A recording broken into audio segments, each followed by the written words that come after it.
मेरे बार बार निवेदन करने के बाद भी कितने लोग हाथ नहीं खोलते हैं। हनुमानगढ़ी अयोध्या कितने लोग गए? बस 4.25 लोग खाली।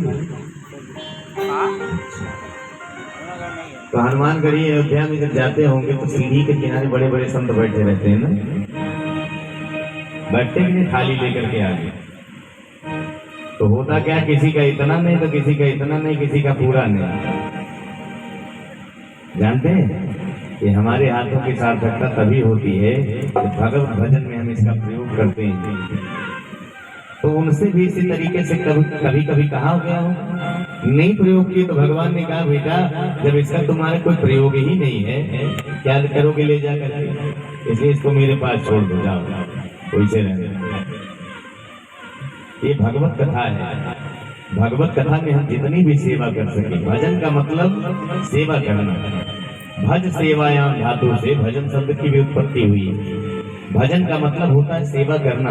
हम भगवान की सेवा किस प्रकार से कर सके वो हमारे ऊपर निर्भर करता है। मान रहे हम गा करके सेवा कर रहे हैं, ताली भी बजा रहे हैं, हमारे वाद्ययंत्र कलाकार हैं, ये भी बजा के और गा के दोनों तरफ से सेवा कर रहे हैं। तो कम से कम आप लोग केवल खाली जब बैठे हैं, नहीं गा सकते हैं, नहीं कुछ बजाते हैं, तो मुख से धीरे धीरे बोलते रहिए और हाथों से सेवा करते रहिए। अब कितनी माताएं बहने हैं, अब वो भगवान का नाम भी लेने में संकोच कर देती है। मान रहे हैं गोविंद बोलो, हरि गोपाल बोलो, बोल रहे हैं। अब किसी के ससुर जी का नाम हो, किसी के पति का नाम हो, किसी के जेठ का नाम, अब वो कैसे लेंगे? ऐसा भी तो हो जाता है।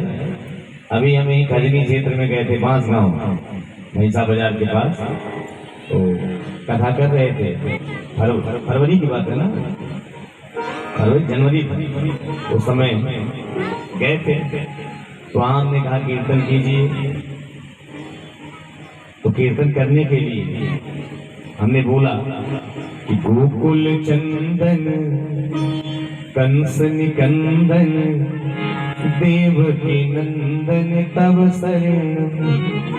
2-3 बार बोले तो एक माता जी सामने बैठी थी, बिल्कुल हिल डुल नहीं रही थी,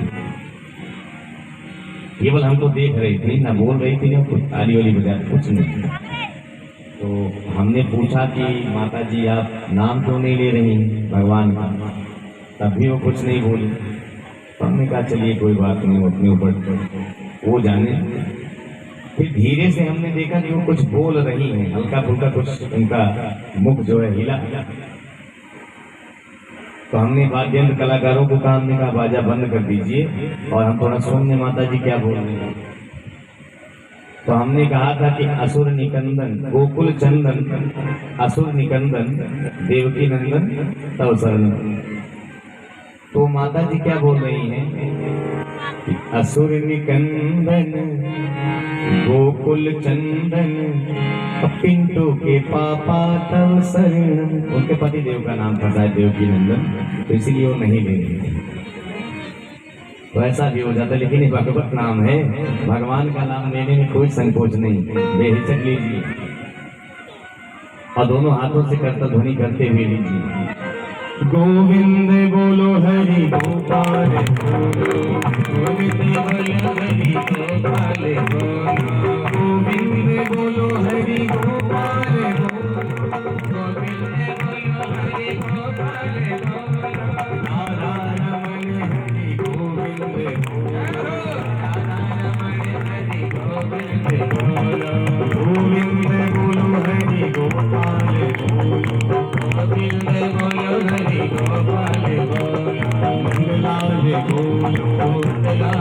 बोलो गोपाल बोलो गोपाल बोलो गोपाल बोलो।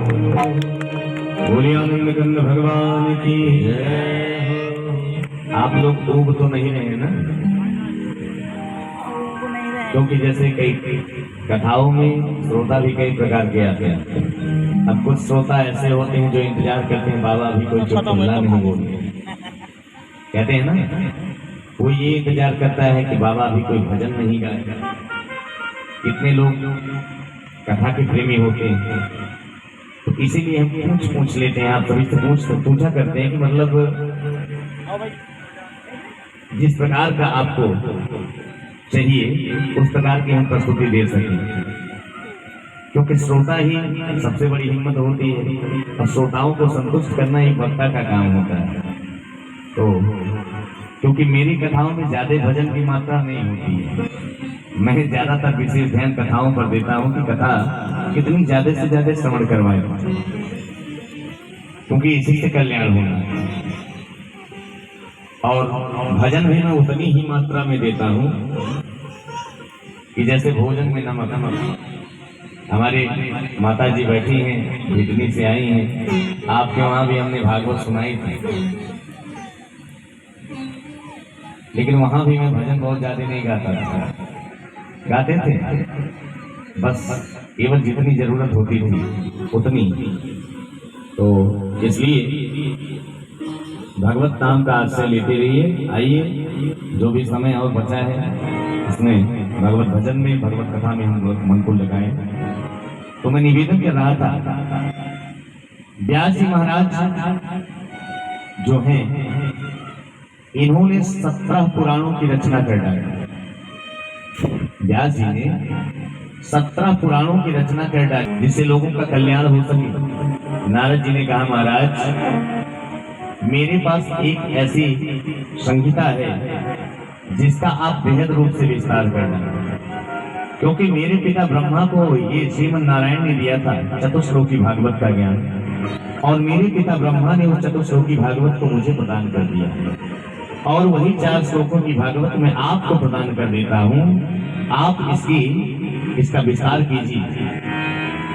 व्यास जी महाराज ने कहा कि महाराज चौथा पन है, अब किसी पुराण की रचना करने की मेरे अंदर सामर्थ्य नहीं। नारद जी ने कहा, सामर्थ्य हो जाएगी, संतों के चरणों का आश्रय ले लो, क्योंकि संतों की सन्निधि जिसने एक बार प्राप्त कर ली फिर उसका तो एक दासी का पुत्र रामदास आज देव ऋषि नारद के नाम से पूरे संसार में विख्यात है। देवदत्ता विमाम वीणाम स्वर ब्रह्म विभूषणा, भगवान की दी हुई दिव्य वीणा पर मैं उनका नाम का गुणगान करता रहता हूँ। आज ये देव ऋषि नारद के रूप में एक दासी पुत्र जो है पूरे जगत में विख्यात है। तो आप भी संतों का आश्रय ले लो। व्यास जी आंख बंद करके बैठे, और आंख बंद करके जब बैठे तो नारद जी ने उनके कानों में चतुश्लोकी भागवत का ज्ञान दिया, और चतुश्लोकी भागवत की इन्होंने 18,000 मंत्रों की बृहद संहिता तैयार कर दी। श्रीमद् भागवत जी की जब इन्होंने रचना कर दी, कहते हैं फिर विचार करने लगे व्यास जी कि रचना तो हमने कर दी, लेकिन इसको पढ़ने का अधिकारी कौन है? पढ़ने के अधिकारी वही हो सकता है जिसने काम को जीता हो, क्रोध को जीता हो, वही इसको पढ़ सकता है। तो फिर इनके हृदय में आया कि ऐसा परम वीतरागी संत तो केवल मेरा पुत्र है जो भागवत का परम अधिकारी है, तो क्यों ना ही उसी को पढ़ाया जाए। लेकिन उसको लाने की सामर्थ्य मेरे भीतर नहीं है। इस समय वो भगवान के ध्यान में वन में बैठा है, और उसको मैं लाऊंगा किस प्रकार से? तो व्यास जी ने क्या किया कि अपने 2-4 शिष्यों को 2-4 श्लोक याद करवा दिए भागवत के, और भागवत के श्लोक याद करवा करके उनको भेज दिए सुखदेव जी के पास, जहां वो भगवान के ध्यान में बैठे थे। कि हो सकता है मेरे अंदर जो सामर्थ्य नहीं है तो भगवान के अंदर वो सामर्थ्य जरूर होगी, क्योंकि जिस प्रभु के कीर्ति को गान करने के लिए वो बैठा हुआ है, जिनका ध्यान कर रहा है, उसी प्रभु की कथा में अगर वो सामर्थ्य होगी तो उसे जरूर खींच कर लाए। शिष्य लोग आए, और प्रथम शिष्य ने सुखदेव जी के पास जाकर के प्रथम श्लोक का गायन किया। और कहता है